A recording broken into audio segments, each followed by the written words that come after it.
Hello friends, welcome to our channel. இன்னைக்கு நம்ம சேனலில் ஒரு ஹெல்த்தியான ரெசிபி தான் பார்க்க போகிறோம். சிறுதானியத்தில் ரொம்பவே டேஸ்டான ஒரு வெஜிடபிள் புலாவ் தான் எப்படி செய்கிறதுன்னு நம்ம வீடியோவில் பார்க்க போகிறோம். இந்த வெஜிடபிள் புலாவ் பண்ணுறதுக்கு நான் இன்னைக்கு இந்த கப்பில் 1 கப் அளவுக்கு சாமை அரிசி எடுத்திருக்கேன். சாமை அரிசியில் வெரைட்டி ரைஸ் எல்லாமே நம்ம பண்ணலாம். கிட்டத்தட்ட பொன்னி அரிசியில் வரக்கூடிய அதே டேஸ்ட்லேயே இந்த அரிசியிலையும் நமக்கு வரும். சிறுதானியத்தில் எப்பவுமே நிறைய அழுக்கு தூசெல்லாம் இருக்கும். நல்லா 2லிருந்து 3 தடவை க்ளீன் பண்ணி இதை எடுத்துகிட்டு வந்துக்கோங்க. இப்போ இதை தண்ணி ஊற்றிட்டு ஒரு அரை மணி நேரம் வரைக்கும் நல்லா ஊற வச்சுருங்க. சிறுதானியத்தை பொறுத்தவரை எப்பவுமே நல்லா ஊறி இருக்கணும். இப்போ அடுத்ததாக புலாவ் பண்ணுறதுக்கு ஒரு குக்கரில் 3 டேபிள் ஸ்பூன் வரைக்கும் எண்ணெய் ஊற்றிக்கலாம். எண்ணெய் நல்லா சூடானதுக்கு அப்புறமா 1 இன்ச்சு பீஸ் பட்டை, 2 ஏலக்காய், 3 கிராம்பு சேர்த்துட்டு 1/4 டீஸ்பூன் அளவுக்கு சோம்பு சேர்த்துக்கோங்க. கூடவே ஒரு பிரியாணி இலையை இதில் சேர்த்துக்கலாம். இது எல்லாமே நல்லா வெடிச்சதுக்கு அப்புறமா ஒரு 2 பெரிய வெங்காயத்தை நல்லா மெலிசாக கட் பண்ணி இதில் சேர்த்துட்டு கூடவே 2 பச்சை மிளகாய் இதில் சேர்த்துக்கலாம். காரத்துக்காக பச்சை மிளகாய் மட்டும்தான் நம்ம சேர்த்துக்க போகிறோம். அதனால உங்கள் காரத்துக்கு தகுந்த மாதிரி நீங்கள் கூட குறைச்சி சேர்த்துக்கோங்க. இப்போ இது எல்லாத்தையும் அடுப்பை மீடியம் ஃப்ளேமில் வச்சு நல்லா லைட் கோல்டன் கலரில் வர வரைக்கும் வதக்கி விட்டுக்கோங்க.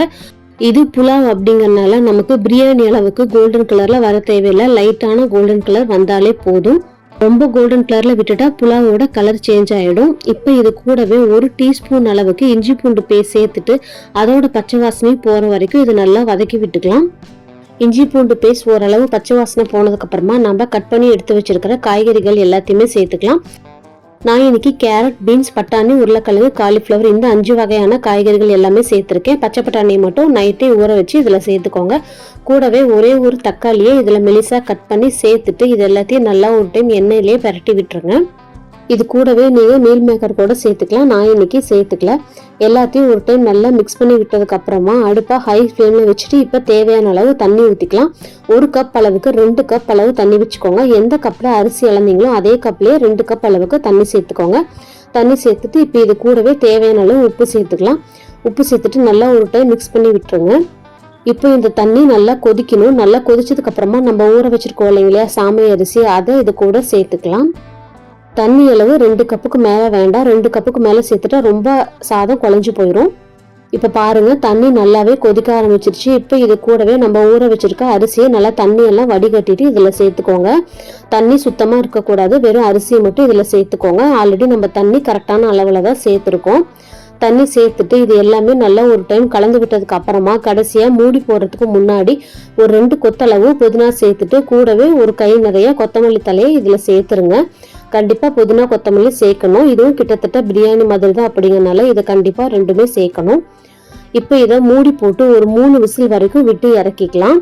சிறுதானியமும் நமக்கு நார்மல் பொன்னி அரிசி மாதிரி தான் 3 விசிலே நல்லா வெந்து வந்துடும்.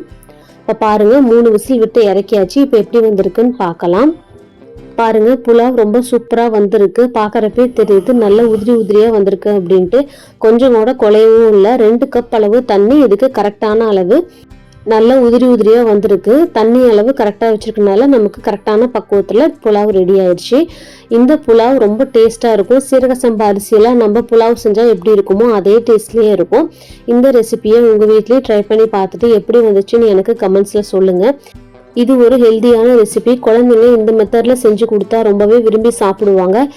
நம்ம சேனல் உங்களுக்கு பிடிச்சிருந்தா லைக் பண்ணுங்கள், ஷேர் பண்ணுங்கள், மறக்காமல் சப்ஸ்கிரைப் பண்ணுங்கள். தேங்க்யூ.